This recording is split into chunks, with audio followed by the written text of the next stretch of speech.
the Daniel Defense V7. Now this is an AR-15.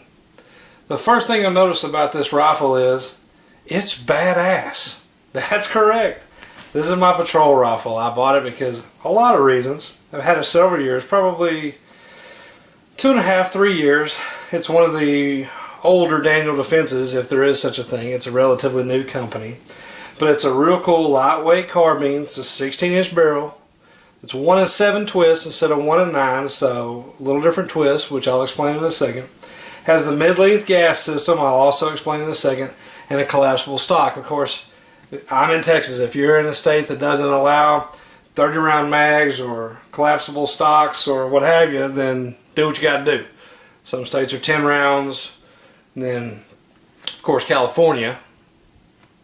You know, so what is it? One bullet now, or the BB they call the bullet button. You got to stick a bullet in there to make the mag come out. It's crazy.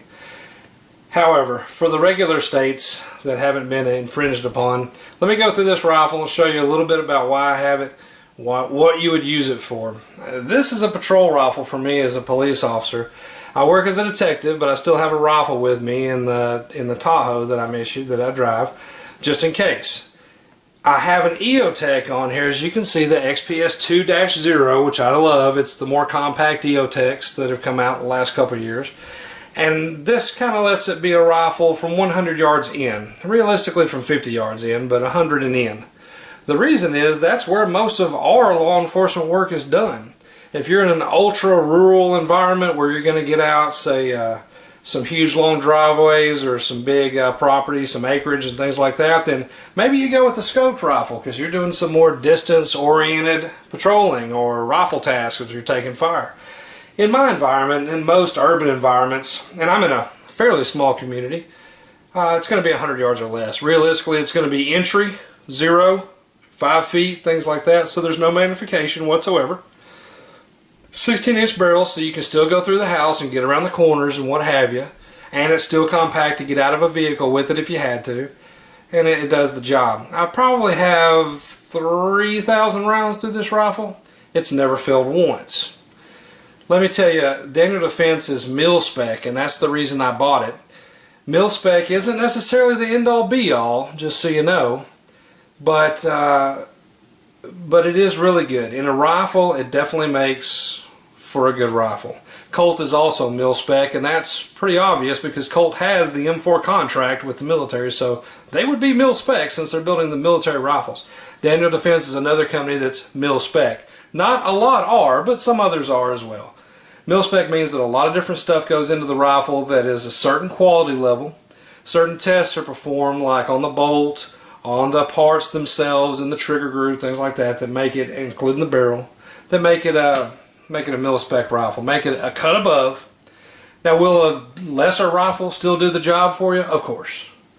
Some of the other brands that are real popular in, say, the mid-level tier of AR-15s would be the Bushmasters, which would be the DPMS, the Stag Arms, Core is a new company. They seem to be pretty good, but those guys, I'm going $1,000 or less.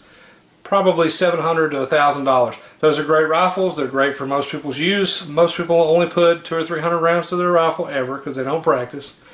That's the ones that are great if you want to start somewhere.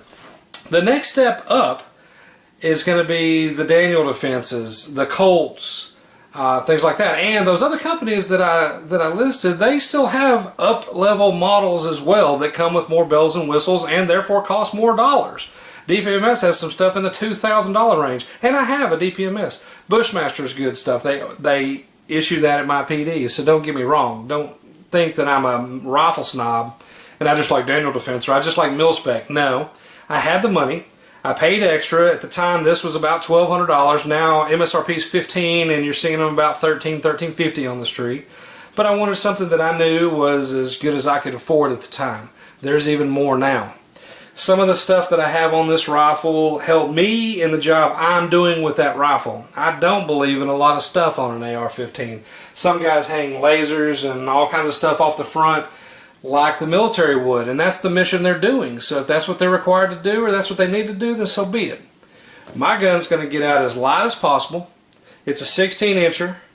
It weighs 6.6 pounds 6 ounces, so less than 6.5 pounds right out of the box. And it's got some stuff on it, so it weighs a little more, but I bet it's still in the 7s. It's lightweight, it's comfortable. I've rigged mine with a 511 L2 Light, ATAC L2 Light, which takes 2 CR123 batteries on a Daniel Defense mount. The rails come with it. This is a Magpul MS2 sling, which converts from 2-point to single point.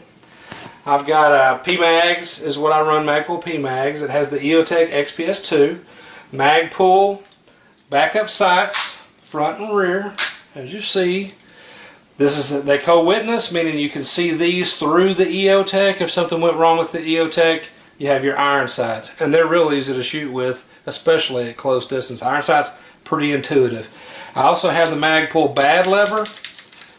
You see it come through to the trigger guard. This lets you operate the bolt, hold open, and drop with your trigger finger, so that you don't have to do the slap on the side, which you can still do with this. See, you don't have to.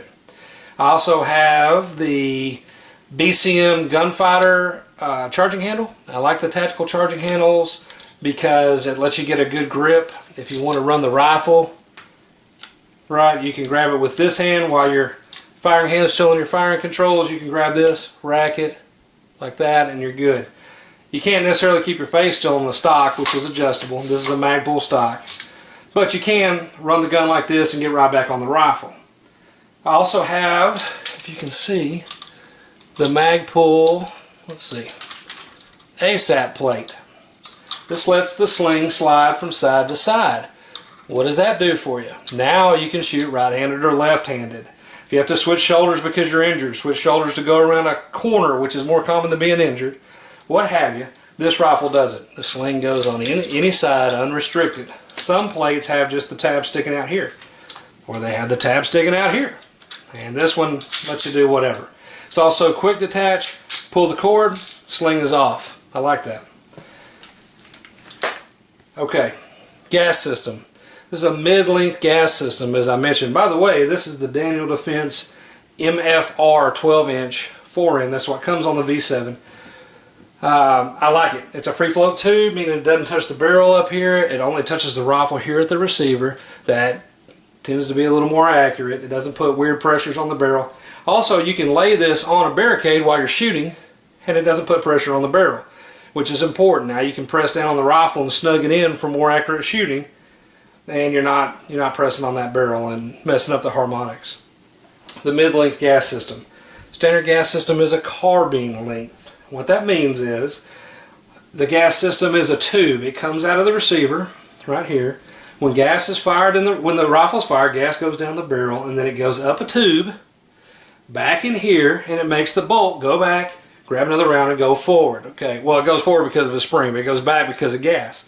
So the carbine length is so long. The mid length is even longer, and a rifle length, like your Marine M16A2 20-inch barrel, that's a rifle length gas system, is even longer. Why do you want that? Well, longer is always better. So the longer the gas tube, the longer and more complete the gases go down and burn up down the barrel. So a little bit cleaner, a little less stuff going back into your action because all that crap's blowing back into your action, and the softer the recoil. You have less gas slamming that bolt back, it's not going to kick as hard. The only kick is really that bolt going back, right? That's your moving mass. So if you have a rifle length, it's way smoother. Carbine length, noticeably more jolty when you shoot it. So the mid-length's kind of a blend of both. It still fits under a tube on a 16-inch barrel, but it's a mid-length tube, so you get a little less recoil. So when you shoot this, it's smoother, there's less filth going back into your action, and you can stay on target a lot easier. I like it.